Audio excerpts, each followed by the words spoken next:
From the Middle East to North America to Africa, we're moving fast at the start of this Tuesday's show.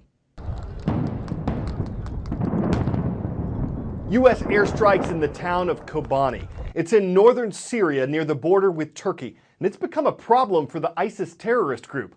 Unlike some other towns in the region that fell to ISIS, the Kurds, an ethnic group, have fought to regain control of much of Kobani, about 70% of the city.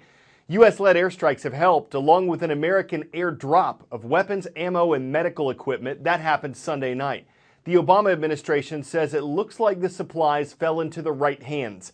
Kobani isn't the only city under attack from ISIS terrorists. Yesterday, they launched 15 attacks on Kurdish forces in northern Iraq. The U.S. military says the fight against ISIS won't be quick. Spinning the globe to Dallas, Texas. Some hopeful news to tell you about the Ebola virus. Yesterday, a Dallas County judge cleared more than 40 people who'd had contact with Ebola victim Thomas Eric Duncan.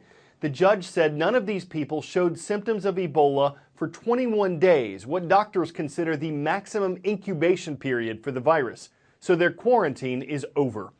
2 nurses who apparently caught Ebola from Duncan are still hospitalized. And though Nigeria and Senegal say they're officially Ebola-free, the disease is still spreading rapidly in the West African nations of Guinea, Liberia, and Sierra Leone. Just mentioned Nigeria, it was in the news for a very different reason back in April. That was when the Boko Haram terrorist group kidnapped hundreds of girls from a boarding school in northeast Nigeria. The country's government says it's reached a deal with Boko Haram to set the girls free. But that hasn't happened yet, and the terrorist group continues its attacks on civilians. Bring back our girls, the world has cried. So girls in Nigeria are my sisters, and it's my responsibility that I speak up for my sisters. Grown men attempting to snuff out the aspirations of young girls. It's infuriating, and it kind of goes beyond understanding that somebody could do this. It's been 6 months since almost 300 girls were taken from their school in the dead of night at the hands of Boko Haram, the Islamist terror group. The overwhelming majority of them remain unaccounted for. More than 5 million people have tweeted, "Bring back our girls." The social media campaign went viral in May, a month after the girls vanished, and it hasn't stopped.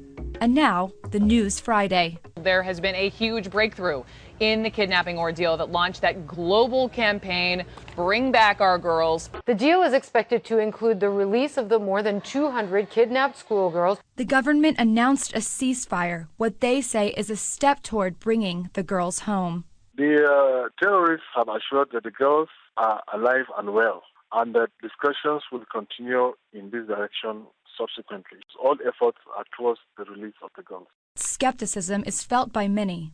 We want to be able to see early evidence of this deal. It would help a lot. I'm sure that majority Nigerians are thinking exactly the same thing. While Boko Haram hasn't yet responded to Nigeria's claim, the news has brought cautious optimism. But online campaigners say they won't stop until the girls are back. More than 180 days since their abduction. Hope and more waiting. Just the facts. Sergeant Bo Bergdahl serves in the US Army. He was deployed to Afghanistan in May of 2009 and he was captured there a month later. In 2012, the US government said it was in talks with the Taliban, Afghanistan's former rulers, to get Bergdahl released. That happened in May of this year when the US freed 5 Taliban prisoners in exchange for Bergdahl. The U.S. Army has completed its investigation of Sergeant Bergdahl's disappearance, but it hasn't released results yet. The exchange for Bergdahl was a major controversy.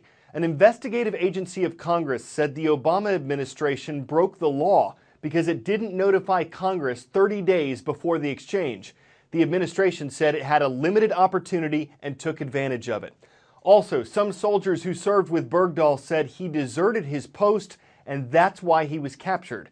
Bergdahl now has a desk job at a fort in Texas. CNN recently found a pile of letters sent to him before the exchange happened.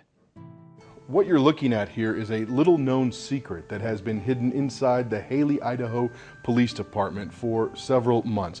All of these boxes are filled with letters that were sent to Bo Bergdahl last Christmas.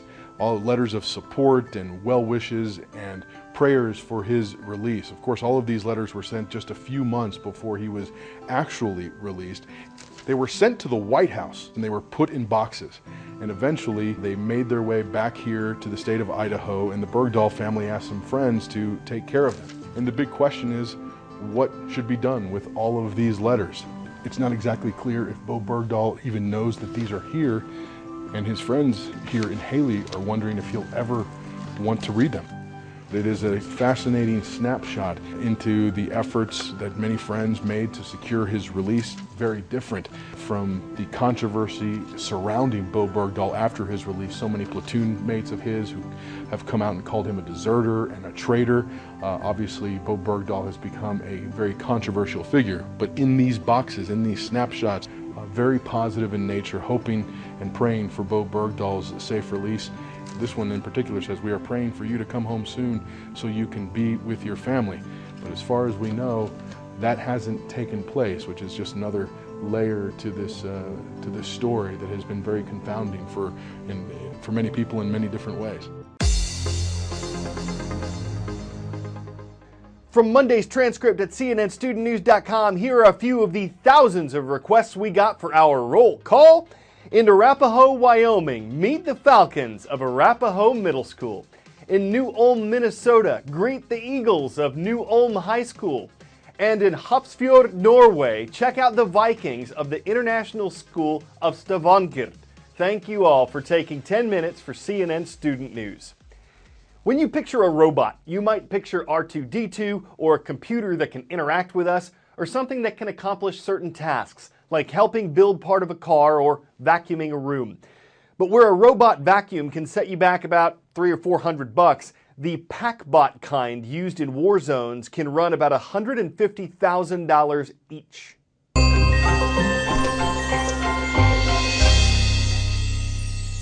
In 1990, Helen Greiner and two other roboticists from MIT's Artificial Intelligence Lab had a realization. In order for robots to have a real-life, everyday impact on regular people, they needed to be mobile. And so, iRobot was born. The Boston Robotics Company was made famous by their Roomba vacuum, but Greiner and the rest of the team went on to save lives with their series of PackBots. The PackBot is a compact, track-driven device that is used by the U.S. military to find and detonate IEDs. Search and rescue teams deploy the PackBot to locate missing individuals after natural disasters, and security teams have used it to inspect vehicles at large public events. Users control the PackBot using a video game-style controller on a remote laptop, where the bot's activities are shown in 3D. The current model of the PackBot 510, carries LED lights, 4 cameras capable of HD photography, a 312 times zoom, and thermophotography. The PackBot's manipulator arm can reach around corners and can raise up to 80 inches, and its grabber can hold up to 30 pounds. Dual rotating flippers that can turn 360 degrees give the PackBot the ability to navigate over obstacles or reorient itself if it lands face down. Several other robotic devices have been designed to aid in military endeavors, including the Talon, the Recon Scout, which has been employed by the U.S. Army, and the Teodor, which has been used by the Spanish Armed Forces. These robots look like something out of science fiction, but they're real, and they're saving lives every day.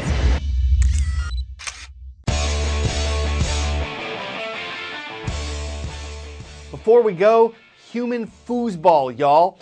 No one's actually attached to the rods. They'd get pretty sick after a spin or two.